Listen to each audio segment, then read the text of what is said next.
Yang mengejutkan bukan konsernya, tapi siapa yang memerintahkannya. Di luar kebiasaan, Bupati Cirebon meminta konser April DA7 digelar secara mendadak.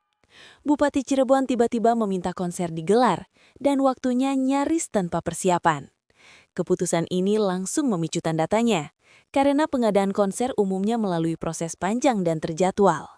Namun dalam kasus April DA7, arahnya berbeda. Instruksi datang dari level pimpinan daerah, bukan dari promotor. Situasi ini membuat banyak pihak bertanya, apa urgensi di balik perintah mendadak tersebut? Tidak ada penjelasan rinci di awal, hanya konfirmasi bahwa acara diminta tetap berjalan. Ketika negara hadir terlalu cepat dalam urusan hiburan, publik wajar curiga ada konteks yang lebih besar dari sekedar konser. Dugaan awal mengarah pada momentum tertentu yang ingin dimanfaatkan. Untuk memahami ini, kita perlu melihat waktu munculnya perintah tersebut. Waktu adalah kunci, dan disinilah kejanggalan pertama muncul. Perintah pengadaan konser disebut muncul di saat situasi sosial Cirebon sedang sensitif.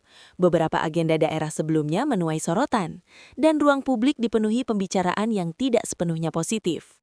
Dalam kondisi seperti ini, konser besar dengan figur populer bisa menjadi alat pengalih perhatian yang efektif.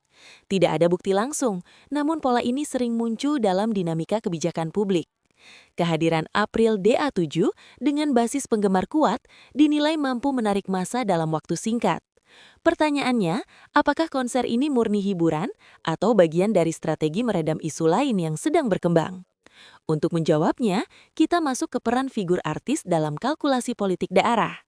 Artis populer bukan sekedar pengisi panggung, tapi magnet massa yang sangat terukur. April DA7 dikenal memiliki daya tarik lintas usia dan kelas sosial. Dalam konteks kebijakan daerah, figur seperti ini sering dipandang sebagai penggerak kerumunan yang cepat dan relatif aman. Sumber di lapangan menyebutkan bahwa popularitas April menjadi alasan utama konser ini bisa digelar tanpa promosi panjang. Nama besar sudah cukup. Namun di titik ini muncul pertanyaan etis. Sejauh mana kepala daerah boleh mengintervensi ruang hiburan untuk kepentingan tertentu? Meski tidak ada larangan eksplisit, langkah ini tetap mengundang sorotan. Terlebih pengadaan mendadak selalu menyisakan risiko teknis. Risiko inilah yang mulai disorot publik berikutnya. Konser mendadak berarti waktu persiapan terbatas, dan itu bukan hal sepele. Pengamanan, perizinan, dan teknis panggung idealnya melalui proses verifikasi berlapis. Ketika semuanya dipercepat, kualitas pengawasan menjadi pertaruhan. Pemerintah daerah disebut mengambil peran aktif untuk memastikan acara tetap sesuai standar. Namun detail mekanisme percepatan ini tidak dijelaskan secara terbuka. Disinilah kritik mulai bermunculan. Publik mempertanyakan apakah prosedur dilonggarkan demi mengejar waktu. Ketika negara memerintahkan acara, standar seharusnya naik, bukan justru dipadatkan. Keraguan ini kemudian berkembang menjadi spekulasi tentang motif di balik percepatan tersebut. Motif adalah pertanyaan paling sensitif dan justru paling sulit dijawab. Tidak ada pernyataan resmi yang menyebut alasan strategis di balik konser ini. Pemerintah daerah hanya menegaskan bahwa acara bertujuan hiburan masyarakat. Namun publik mencatat, narasi ini muncul belakangan, bukan sejak awal perintah dikeluarkan. Keterlambatan penjelasan menciptakan ruang tafsir. Beberapa pihak melihat konser ini sebagai bentuk pendekatan politik kultural, cara halus membangun kedekatan dengan warga. Sekali lagi, ini bukan tuduhan, melainkan pembacaan atas pola yang sering terjadi. Dan ketika motif tidak dijelaskan sejak awal, sorotan akan terus mengarah ke pengambil keputusan. Reaksi publik menunjukkan bahwa keputusan ini tidak sepenuhnya diterima tanpa pertanyaan.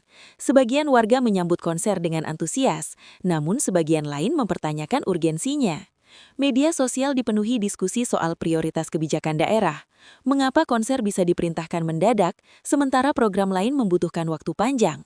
Perbandingan semacam ini membuat keputusan hiburan masuk ke wilayah evaluasi politik. Pemerintah daerah kemudian memilih meredam dengan narasi positif tanpa membuka detail proses. Strategi ini aman, tetapi tidak selalu efektif.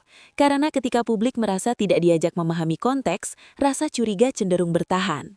Bagi April DA7, situasi ini menempatkannya di posisi yang serba tidak nyaman. Di satu sisi, ia hadir sebagai pengisi acara profesional. Di sisi lain, namanya terlanjur dikaitkan dengan kebijakan kepala daerah. Tidak ada indikasi keterlibatan artis dalam pengambilan keputusan, namun citra publik sulit dikontrol. Inilah risiko ketika figur populer bersinggungan langsung dengan kekuasaan. Setiap langkah bisa ditafsirkan politis meski tidak diniatkan. Situasi ini menunjukkan betapa tipisnya batas antara hiburan dan kebijakan publik. Dan dari sini muncul pertanyaan lanjutan tentang dampak jangka panjangnya. Konser ini mungkin hanya berlangsung 1 hari, tapi implikasinya bisa lebih lama. Kasus ini menjadi contoh bagaimana kebijakan mendadak dapat memicu diskusi luas tentang transparansi dan prioritas. Bupati Cirebon mungkin memiliki alasan yang sah, namun tanpa penjelasan utuh, publik akan terus berspekulasi. Pengadaan konser April DA7 secara mendadak bukan sekedar cerita hiburan, melainkan cermin cara kekuasaan bekerja di ruang publik. Selama alasan hanya disampaikan secara umum, rasa penasaran tidak akan berhenti. Dan disitulah perhatian publik terus bertahan menunggu potongan informasi berikutnya.